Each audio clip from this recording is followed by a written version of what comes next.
सुनो कच्ची कहानियां रॉ स्टोरीज बाय रवीरा।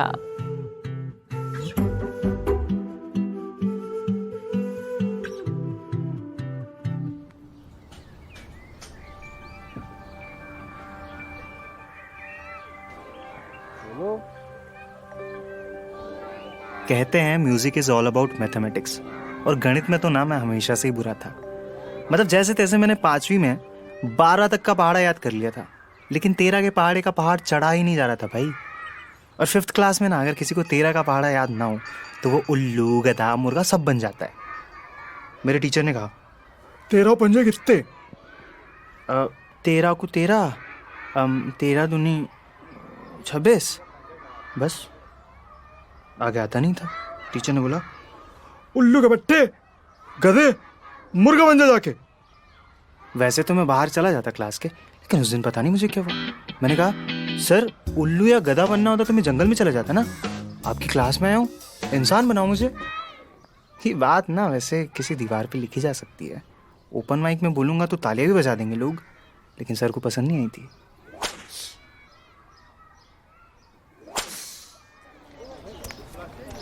जब मैं घर आ रहा था ना तो मैं अपनी जेब में हाथ डाल के चल रहा था, क्योंकि मेरे दोनों हाथ लाल थे। मैं घर पे जाके नहीं बता सकता था कि उनका लाल अपने हाथ लाल करवा के आया है। लेकिन जब मैं घर पहुंचा तो देखा घर पे कोई नहीं है, ताला लगा है। मैंने मकान मालिक से चाबी ले ली। ये मेरा सबसे पसंदीदा वक्त होता था जब घर में कोई ना हो, क्योंकि इसी वक्त मैं मिलता था अपने एक सबसे खास फ्रेंड से, हारमोनियम।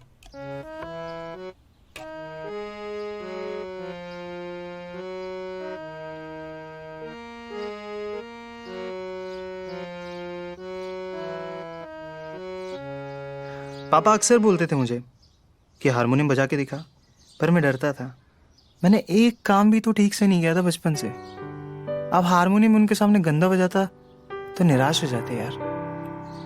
और पापा को मैं हर बात में तो डिसअपॉइंट कर नहीं सकता था, बस इसीलिए कभी उनके सामने हारमोनियम नहीं बजाया। अकेले रहता तो मजे से बजाता था। वैसे भी क्लास के बच्चे मुझसे बात नहीं करते थे और घर पे मैं किसी से बात नहीं करता था। मेरे पास हारमोनियम था ना यार, इसके अलावा मुझे किसी चीज़ की ज़रूरत नहीं थी। मैं खुश रहता था उसे बजा के, गलत सलत इधर उधर उंगलियां फेरता। लेकिन मेरा भाई मुझसे अलग था। उसकी बहुत सारी ख्वाहिशें थी। शायद गालिब ने उसी के लिए लिखा है कि हजारों ख्वाहिशें ऐसी कि हर ख्वाहिश पे दम निकले। उसकी ख्वाहिशें शुरू होती तो सबका दम निकल जाता था। इतना रोता था, उसकी निंजा टेक्निक थी कि रो दो सामान आ जाएगा घर में। अभी पिछले ही महीने उसने कार्टून देखने के लिए रंगीन टीवी मंगवाई घर में, कोई ज़रूरत ही नहीं थी। जब रात को सब लोग घर आए तब तक मैंने हारमोनियम वापस रख दिया था और मेरे हाथ की लाली भी जा ही चुकी थी। पर मेरा भाई रो रहा था। मुझे लगा कि घर में नया सामान आएगा। मैंने ध्यान से सुना, रोते हुए बोल रहा था हरक्यूलिस साइकिल चाहिए पीले रंग की। मम्मी ने कहा कहाँ से आएगी साइकिल, पैसे कहाँ से आएंगे? सही बात थी, साइकिल के पैसे कहाँ से आते? खैर मुझे इस सवाल का जवाब ढूंढना भी नहीं था और कोई मतलब भी नहीं था। बहुत सालों बाद मुझे पता चला कि तब घर में ज़्यादा पैसे नहीं होते थे। लेकिन अब मेरा भाई रो रहा था तो कुछ तो करना था। अब मुझे कितना ही मज़ा आया हारमोनियम में, लेकिन हमेशा वही तो नहीं कर सकता था। पढ़ाई भी करना थी। मैंने सोचा कि डंडों से बच जाऊंगा। 13 पंजे कितने होते हैं याद कर लेता हूँ। 13 पंजे याद कर लिए तो बिल्कुल कॉन्फिडेंस के साथ क्लास में घुसा। क्लास टीचर थे हमारे गणित वाले सर, जोशी सर। वो आए और पूछा बेटा रवि 13 सते कितने? अरे यार 13 पंजे तक तो याद किया था मुश्किल से, 13 सत्ते कितने होते क्या बताऊं मैं। मैंने सरेंडर कर दिया और लोग हाथ ऊपर करते हैं सरेंडर में, मैंने हाथ आगे बढ़ा दिया।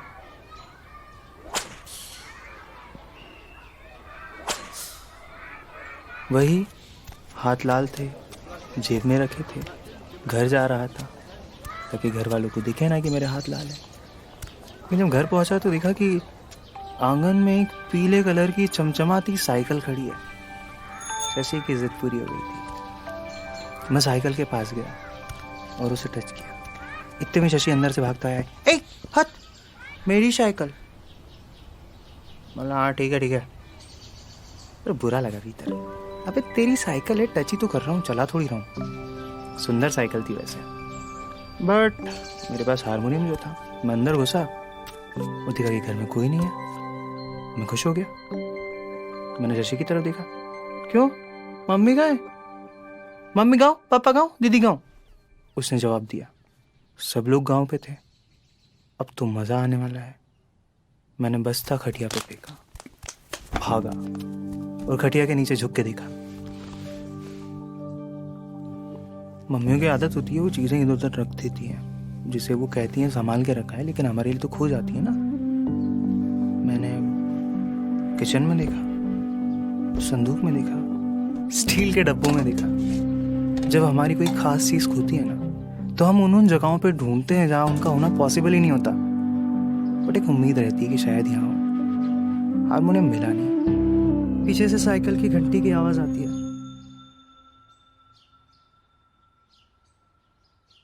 आप लोग समझ गए होंगे ना, मुझसे तो बोला भी नहीं जा रहा है। जैसे स्कूल की घंटी से बच्चों की छुट्टी हो जाती है ना, इस घंटी से मेरे हारमोनियम की छुट्टी हो गई थी।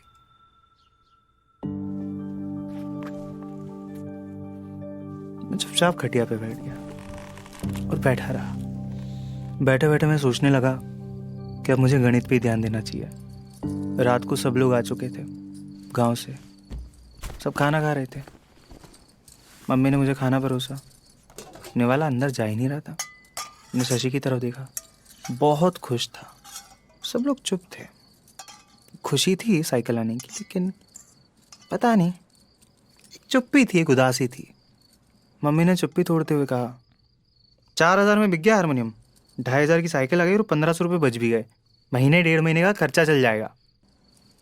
मम्मी ने मेरी तरफ देखा, कहीं वो थारे? मैंने धीरे से पूछा, मम्मी वो बचे हुए 1,500 रुपये में हारमोनियम नहीं आ सकता क्या? पापा जो निवाला खा रहे थे उसे बीच में रोका और मेरी तरफ देख के कहा, तेरा गणित बहुत कमजोर है यार। मैंने लाचारी से मम्मी की तरफ देखा।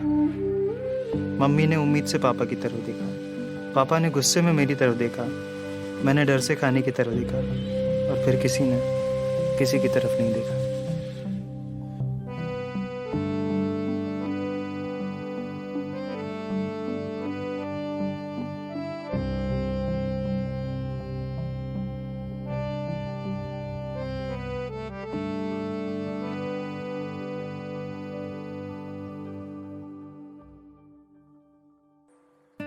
आप सुन रहे थे कच्ची कहानियां, रॉ स्टोरीज बाय रवीरा। ये कहानी लिखी और नरेट की है रवि रा ने। कहानी का म्यूजिक प्रोड्यूस किया है आकाश मंडलोई और शुभांशु गुप्ता ने। टाइटल वॉइस ओवर है रितंबरा त्यागी का और क्रेडिट वॉइस ओवर दिया है कबीर ने।